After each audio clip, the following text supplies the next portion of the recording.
I don't have insurance on it right now. Junkyard. Drive.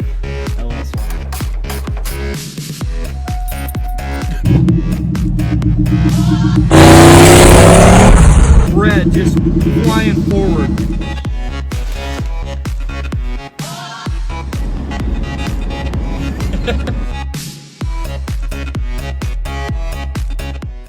What's up, everyone? It has been a minute since we've done a video, and that is because it's freezing outside. So I'm sorry, but I do not want to work out in the garage. Even though we got some heat out there, it's still freezing. So I've been messing around with HP tuners inside the house lately, and I want to do a video on pretty much just going over some easy stuff.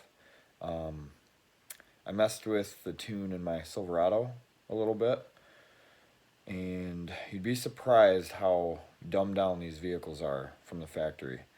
Just with a little bit of tuning, you can make some power, like a noticeable difference. So I got this info off of Sloppy Mechanics, of course. I live on that. But Matt Happel explains kind of how to do some things, and I tried it and it works. So I'm just gonna go over my setup. I have my stock tune file, and then I have the modified tune file. So I'm gonna try to switch back and forth, make it easy for you guys to see, just to show you the little things I've changed and try to get you to understand what it means. So we'll get right into that. Okay guys, I got the stock file pulled up for the Silverado. And before I get any farther than this, I highly recommend you guys get a wideband to tune anything. You need to know what your AFRs are before you start messing with stuff. I've dabbled in this a little bit, and I'm not changing a lot to really hurt anything. And I know enough not to hurt stuff, so... But anybody that's new to this, you need an AFR gauge. So what I'm going to do is the engine... the fuel tab, and go to general here and try to bear with me. I'm going to try to explain this best I can. So this is an untouched file, stock ECM, untouched. So if you go to Stoich AFR, it's 1468 across the board. So what that is going to mean for our power enrichment tab, which is right here, if we go to EQ ratio, you're going to see all these numbers. And what that means, if you go say right here, so 4,000 RPM, EQ ratio is at 1.210. If we go to the calculator, and remember we had our AFR at 14.68, we're going to divide by 1.21, and that's going to equal 12.1. So you take your Stoich 14.68 and you divide it by these numbers in the EQ ratio, and that is going to be your commanded AFR. So the 12.1, we did it at 4,000 RPMs with a 1.21 EQ ratio, it's going to command a 12.1 AFR.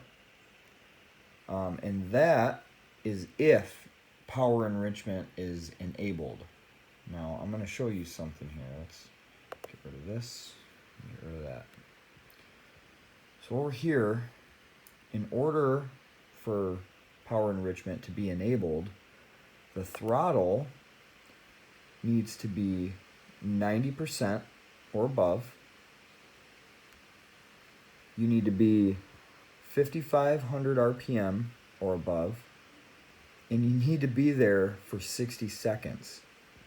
So if you think about that, it will never kick in because nobody is full throttle over 5,500 RPM for over 60 seconds before power enrichment kicks in.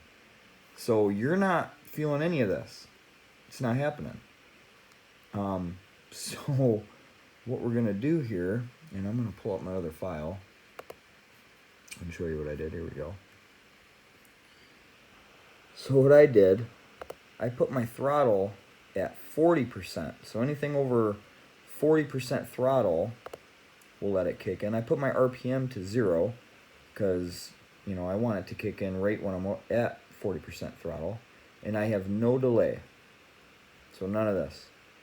So it will kick in, if I zero these out, it will kick in when I'm 40% throttle or above. And again, Matt Happel had a cool, he had a, what am I trying to say? He had basically a dyno pole when it would, on a stock ECU, stock untuned truck, when he did a full pull, his AFRs didn't change from 14.68. Like it stayed that way all across the board. It stayed that way from 1,000 RPM all the way to 6,000 RPM. So it's not getting fuel when it needs to. And again, that's for emissions and stuff. Like, it's first off, it's a 2,500 truck. It's not anything to race in, but they really dumb them down. So what I did here is I've got my EQ ratio at 1.17 across the board. So we'll go back to the calculator. And remember, Stoich is 14.68. So we're gonna, let's clear this. So 14.68 divided by 1.17 equals, so 12.5, which is pretty good with these LS motors. I put that across the board. You guys can, you know, change whatever here and there, but I'm basically commanding a 12.5 when I'm 40% throttle or more. And you guys would be so surprised the difference in power. Like, and again, I don't have a dyno. I can't tell you numbers. I don't know how much more power it's making, but it's definitely making a huge difference. Just by changing those things. But again, you guys gotta be careful. Like, you could put in some numbers and it could run really lean, it could run really rich, so you guys gotta be careful with that. But, oh, and this right here, so this enrichment ramp in. This was set to, I don't even know, it was like 0 point something. Let's go back here. Nope, that was it. Okay. For the stock file, enrichment ramp in is 0.0195. And if you read down here, it says the smaller this value is, the slower the VCM will reach the desired PE equivalence ratio. And you've got a value of 0 to 4.0. So I changed that to 4. I want it to ramp in as soon as possible.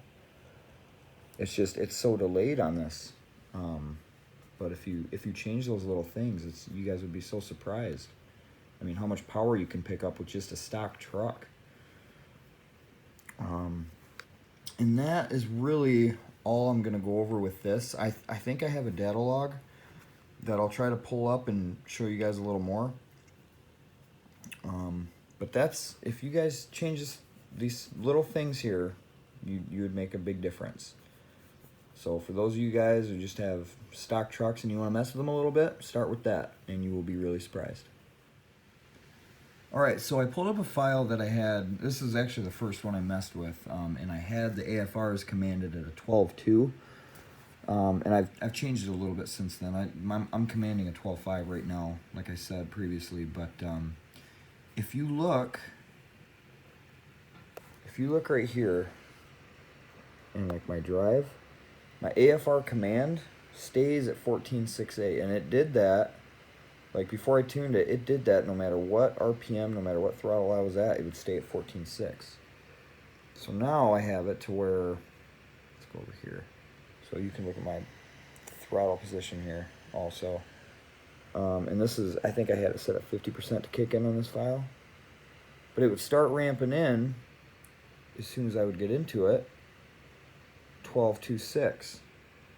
So that's what's changing. So now it's giving it more fuel.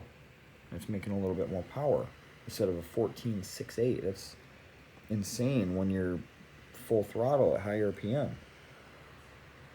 And I'll try, you know what, I might go for a drive tonight, I'm not sure. But I'll try to show you an actual pull with me in the truck, and just the difference it's making.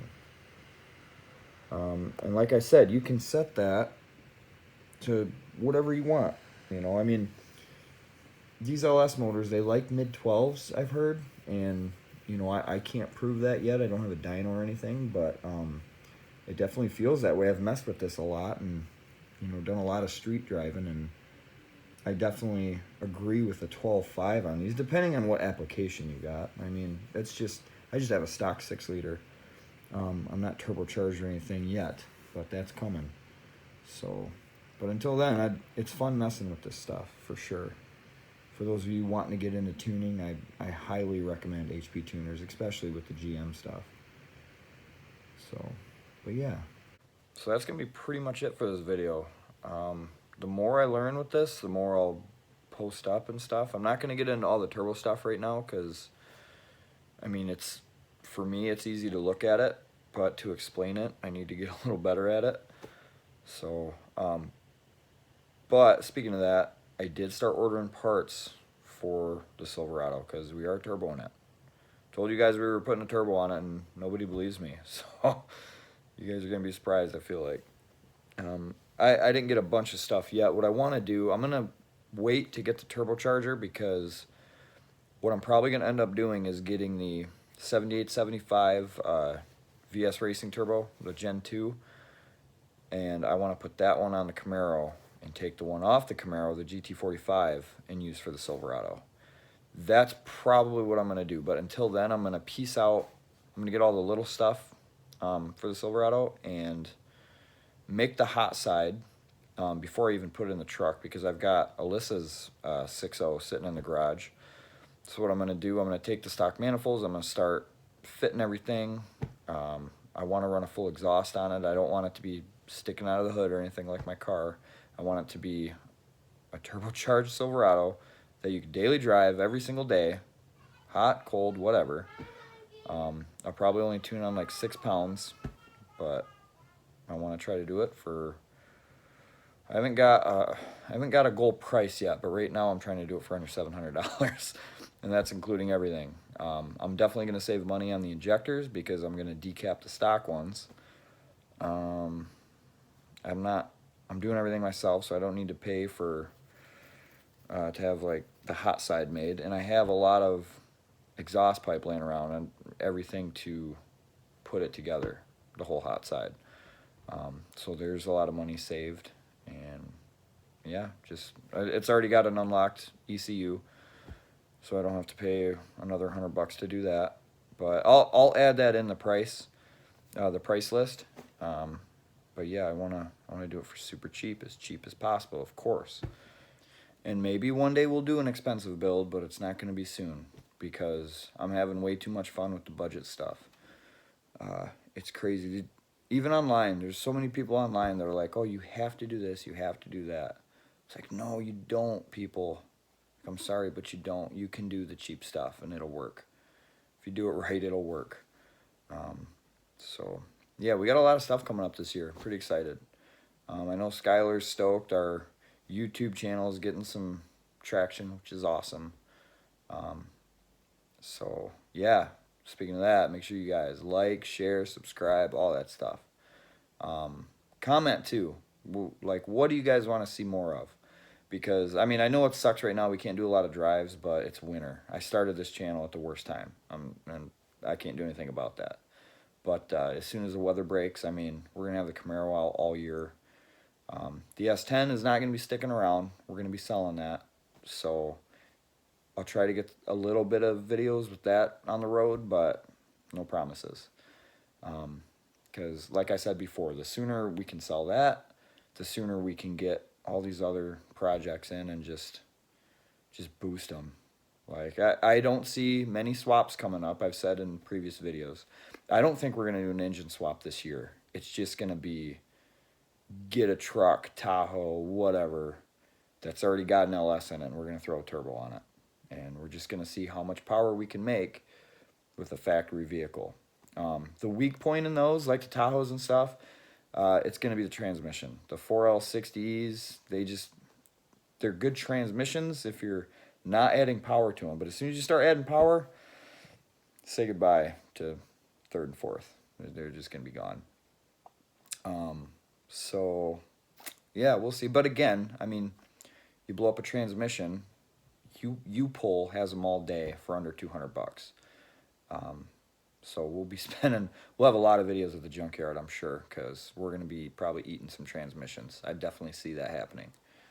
But as far as the motors go, I'm not worried about those at all. We'll throw a bunch of boosts at a stock 5.3 and be happy. But again, what you guys don't understand either is 6 pounds even. 6 pounds in a stock truck. It's like, holy crap, why is this fast? Like, it doesn't seem like a lot, but it changes with the right tune. It makes a big difference. You don't realize that until you can boil the tires at 30 miles an hour. So yeah, it'll be fun, definitely. So, but yeah, like I said, comment on what you guys want to see more of. Even if it's, you know, messing with HP tuners a little bit. Again, I'm not a professional or anything. But I do want to get into this year and really learn it inside and out. And I think the fact that we're just going to be doing strictly LSs, like we're not doing any other builds. It's just going to be LSs. So we'll definitely get a head start getting familiar with just how it works with that. We won't be going from a Chevy to a Ford because everything's going to be different. But that will help us out for sure. Skyler needs to get on board with this because he'll be good at this once he learns it. So if we can have me and him getting really good at tuning, we'll have a fun year for sure. So next warm day we'll be working on the S10 again. So just pray for that nice weather. Until then, we'll catch you later.